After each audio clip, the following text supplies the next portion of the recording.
I believe Stellantis is on track to break my heart, and honestly, if they do what I am predicting here, it is going to break my heart. And what I'm talking about is that Stellantis has had a very bad, horrible, terrible week announcing their second quarter results here in 2024, and a lot of news came out around that, which includes at least the possibility that Chrysler is going to be canceled. And while I'm sad about it, I'm also pretty furious because they're going back on what they promised when they actually formed this corporation. Let's dig into this a little bit here today because I've been doing quite a few videos about Chrysler, its associated brands, and where they all kind of stand.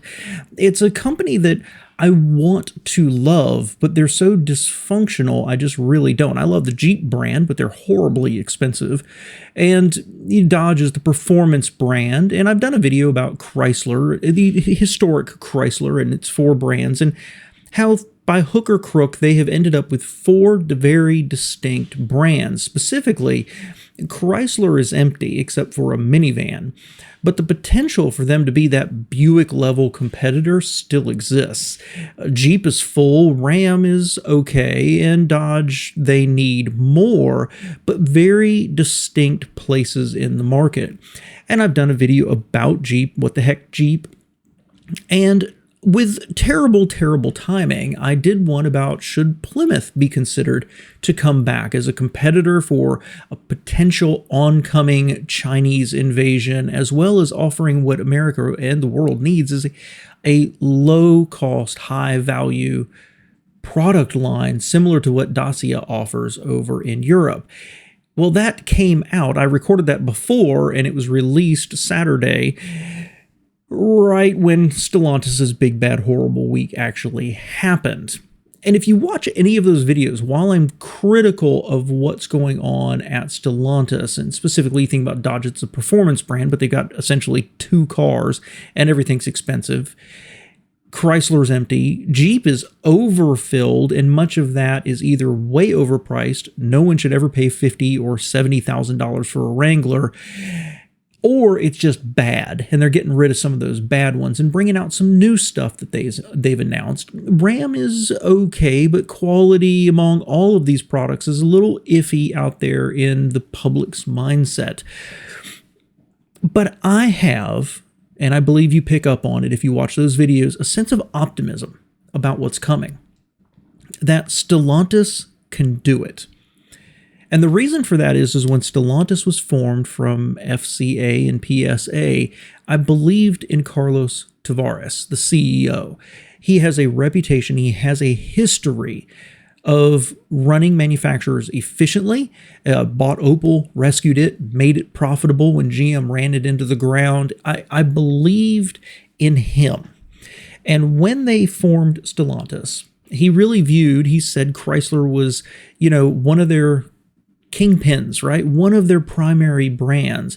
They were going to give the brands 10 years to prove themselves, and I believed him.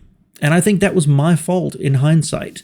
Because what we have is with their very bad, horrible, terrible week here is that they've announced their second quarter results and they've had a 48% decrease in net income. And that has led to a flurry of news articles that specifically certain companies, certain manufacturing plants here in North America are producing poor quality products that need too much work before they're ever sent out to the public. Okay, specifically, he was talking about those that manufacture the Ram van. They've got spiraling up inventories. Their pricing is out of whack. And that another article said that he believed that they've got Europe straight, but now he is going to focus on the Americas and North America and how to fix it, help them address those issues. There was just a ton of articles about stuff like this, but Motor One actually had an article where Tavares did say that if a brand is not profitable, they're not going to keep it. They didn't mention Chrysler, but we have to think they're talking about Chrysler. And it makes me very frustrated, but let's talk around that real quick because Stellantis has 14 brands, except they've recently formed some kind of partnership with a Chinese company, and they're referring to that as their 15th brand. So they're not adverse to expanding brands. But some of their brands have been underperforming for a long time, and it seems that Tavares has just forgotten or is going to abandon their 10-year plan to get everything straight. Well, what's on the chopping block here? Well, I think Lancia and DS Automotive are the two obvious ones that they could disappear pretty easily, or in DS's case, be rolled back into another brand. I think that what I've heard here is that Maserati is probably got a good chance to go, even if it's marginally profitable. Maybe it's a distraction. So I could see that going, and I could see it going to Ferrari as a sister brand. I really could. We could dig in a little bit further, but in the North American, Canadian market, I don't see Jeep going anywhere, of course. I don't see Ram going anywhere. They need that. It leaves Dodge and Chrysler. And I think they do view Dodge, while they keep pushing it as the performance brand, they do need a lot more product there. They're doing it all wrong, but I do think they need to keep it. And specifically, they brought in the new Hornet, which nobody is fooled. It's an Alpha with a Dodge label. It's a hybrid, but it's a performance hybrid. It's got alpha quality and high pricing. It's not been successful in the marketplace. They need to do something dramatically different. And one of my points the whole time has been they need more product. And I believed they had to be working over here on new platforms and new engines and new powertrains that would be appropriate to bring to America. Instead of just bringing Peugeot stuff, they're trying to tailor it for America, unlike what Fiat did, which was like, hey, here's a European platform. Let's sell something in America. And they ended up with a lot of stuff that just wasn't terribly competitive in our marketplace. Think of the Dart and the 200, or the Patriot and the Renegades and all these other products that were just half-hearted, cheap junk and didn't sell well. I believe Peugeot was trying to avoid that. But it does feel like it's taken a while. You think we would see more from them other than the activity over at Jeep and Ram and a tiny, tiny bit at Dodge, and they still leave Chrysler hanging. But I believed Tavares when he said there was 10 years, and we're 3.5 years into it now of Stellantis being formed and them trying to push things forward. But now by coming out and saying, we're going to cut brands that aren't profitable, it's hard to imagine that Chrysler is profitable with one product. So this is a case of almost catch-22. It's not profitable, but we would cut it, but it could be profitable if we actually gave them any product, but they don't have any products, so they're not profitable. I mean, it's circular logic here, and that's what's really frustrating. I made the mistake of believing Tavares was a straight shooter and a straight talker and taking him at his word and just trusting the company to be working behind the scenes to get stuff to come to Chrysler. But now it lies barren, and if they say they're going to cut some brands, Chrysler's obvious, because they could take that minivan, pop it into Dodge, and be done with Chrysler. I don't know. I don't know if that's what they're going to do. They haven't said. It doesn't save anything on the dealership side because most dealers are CDJR, right?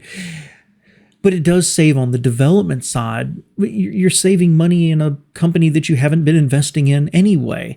So it'll be very interesting to see, but I think the writing is kind of on the wall there without any other announcements that they're coming out with saying, hey, here's 2 or 3 products we're planning to reinvigorate Chrysler, or even any kind of real statements about here's where we see Chrysler being in the marketplace. They're going to be a Buick brand. We're going to aim higher than that, or an explanation from corporate of here's how we're addressing the market. We are going to push Alpha and make it a BMW competitor. We're going to put Chrysler right underneath it. We're going to have a performance brand in Dodge. Here's Jeep. And here's Ram over here where we're going to do trucks and commercial trucks and heavy duty trucks. It's not been stated, and there's a lot of questions here after 3.5 years. And so part of this is my mea culpa. Part of this is anger that I believed in that 10-year time frame. I believed they were working on it. I believed here we are 3.5 years, and I'm questioning what's taking so long. Why don't we have one product, one new product for Chrysler? And what we got was a Dodge, which was an Alpha. And now they're talking about cutting things. And to me, obvious as the day is long that Chrysler's days are numbered. And luckily, the gods of bad timing shined on me and my channel, since I've managed to release at least 3 that I can think of videos about Chrysler, Jeep, or now Plymouth, right before or right around the time that Stellantis is like, everything's going poorly. So what's going to happen in the future? I'm not sure, but I'd like to know your input and what you think is going to happen. For those of you who've told me all along Chrysler's dead in the water and it's just a matter of time, well, I'm here to tell you, you might be right. But I'm still hoping that they see the value in Chrysler. I still see a huge section of a market that Chrysler could hit that's not, Cadillac, BMW, Mercedes, but right below it, they just won't invest in it. So hopefully there's going to be more news in the next quarter. Hopefully Tavares will come in and say, here's what we've got to do. Let's fix it. And part of them fixing it, I will end with this, is hopefully the realization of what we say out here in social media, with videos, comments to videos, Reddit, wherever it happens to be. Your products are relatively low quality, not the best reliability, and your pricing makes no sense relative to the marketplace. You tend to take your products and price them against the highest of your competitors. You're out of touch at this point. And I hope that they finally see that, and I hope that they get data that honestly shows that and they don't hear what they want to hear. You want to know why inventories are piling up in this marketplace? Pricing. It's that simple. Let me know what you think below, guys. Thanks for being here.